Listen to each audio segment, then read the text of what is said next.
భారీ అంచనాల మధ్య వచ్చినటువంటి మాస్ జాతర సినిమా రవితేజ కెరీర్‌కి చాలా కీలకమైనటువంటి సినిమా. అంటే గతంలో కొన్ని ఫ్లాపులు ఉన్నాయి అని అందరూ అనుకుంటూ ఇది రిలీజ్ అయితే హిట్ అవ్వాలి అనుకుంటున్న సినిమా. ఎందుకలా అంటున్నానో కూడా మళ్ళీ చెప్తా.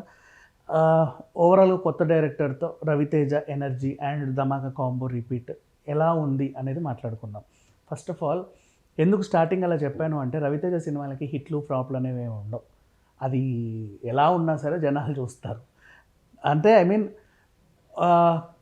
కొంచెం ఇబ్బంది పెడితే తక్కువ రోజులు ఆడుద్ది, లేదంటే ఎక్కువ రోజులు ఆడుద్ది. అంతేగాని హిట్, ఫ్లాప్ అనే ఈ పదాలు మాత్రం రవితేజకు ఉండవు.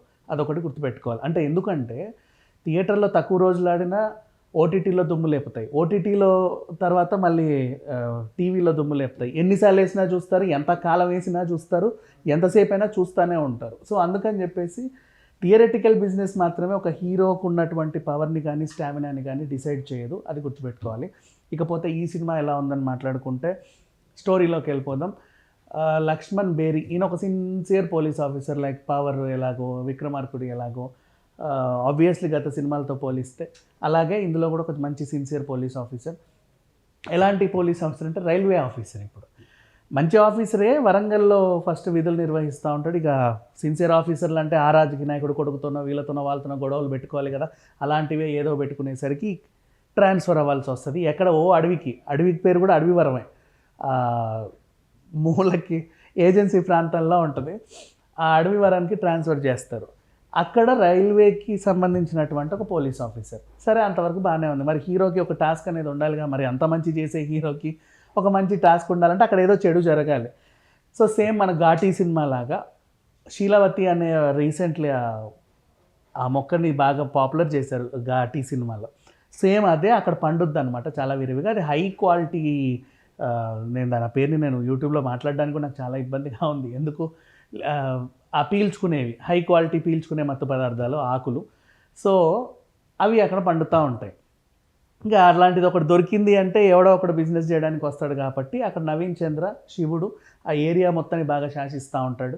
అక్కడ నుంచి దాన్ని కోల్కట్టాకి ట్రాన్స్ఫర్ చేసి బిజినెస్ పెట్టుకుంటాడు. మరి మనకు రైల్వే స్టేషన్ ఉంది కదా అడవివరం, ఇందులో మూటలు వేసి కోల్కట్టాకి పంపిస్తాడు. అప్పటి వరకు ఆయన వ్యాపారం సాఫీగానే సాగితే అడ్డుకోవడానికి వచ్చినట్టుగా మన హీరో ఎంట్రీ ఉంటుంది. ఇక వీళ్ళిద్దరికి పోటాపోటీ, ఈయన సరుకు తేవడం, ఆయన అడ్డుకోవడం, సరుకు తేవడం, ఈయన దాచిపెట్టడం, ఆయన వెతకడం, ఇలా సాగే సినిమా.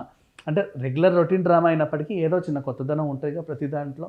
కథ చెప్పా బేసిక్ సెన్స్.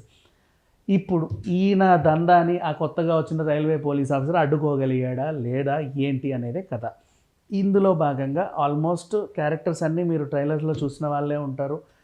అందరికీ మంచి కెమెరా స్పేస్ దొరికింది, మంచి స్కోప్ దొరికింది. నవీన్ చంద్రకి మాత్రం ఇది ఒక చాలా మైల్ స్టోన్ అని చెప్పుకోవచ్చు. వై బికాజ్ తన యాక్టింగే కాదు, మీకు తెలియదు తన కుటుంబం, తనకి హెల్ప్ చేసే వాళ్ళు కూడా ఆ ట్రాక్ కూడా చాలా మీకు థ్రిల్లింగ్ గురి చేస్తుంది. అమ్మి ఇలా కూడా ఉంటారా మనుషులు, ఏంటిది అనిపిస్తుంది.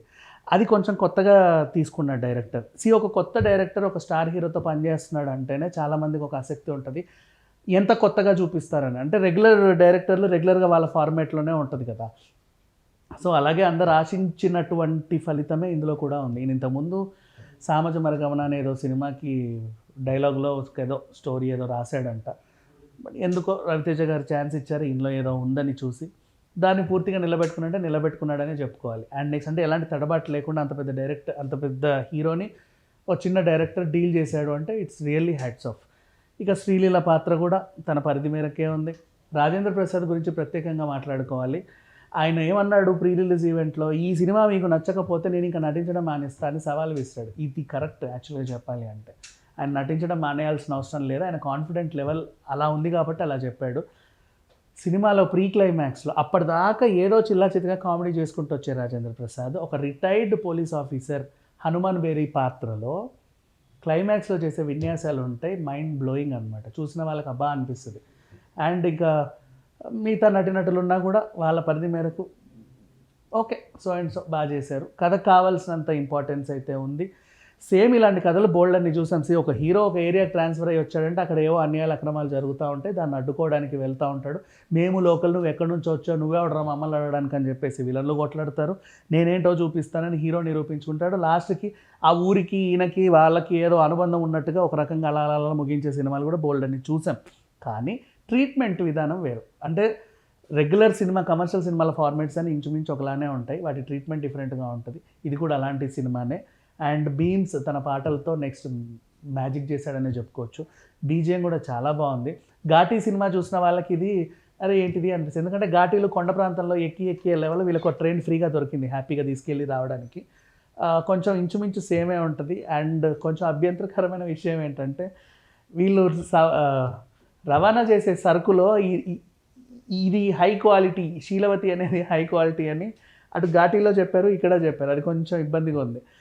అంటే ఇప్పుడు అలవాటు ఉన్నోళ్ళు ఈ హై క్వాలిటీ ఎక్కడ మనం నేర్పించినట్టే కదా, ఈ హై క్వాలిటీ ఎక్కడ ఉంటుందిరా బాబు అని వెతుకుతూ ఉంటారు. వెతికితే మంచిదేలే, వాళ్ళకి సప్లై చేసేవాడు అన్న దొరుకుతాడు, ఇక మీదట సప్లై చేసే వాళ్ళు ఉండరు. సరే what ever. And next technical aspects విషయానికి వస్తే కూడా చాలా బాగుంది. ఈ సినిమాకి నిర్మాణ విలువలు అద్భుతం అంటే అద్భుతం. ప్రతి ఒక్కరు బాగా చేశారు. ఈవెన్ నరేష్ గారు కానీ అందరూ ఎవరి గురించి మాట్లాడుకున్నా తక్కువే అవుతుంది, అందరూ బాగా చేశారు. కంప్లీట్ ఫ్యామిలీ ఎంటర్టైనర్, హ్యాపీగా చిన్న పిల్లల నుంచి పెద్దవాళ్ళ వరకు అందరూ కలిసి చూడదగ్గ సినిమా ఇది.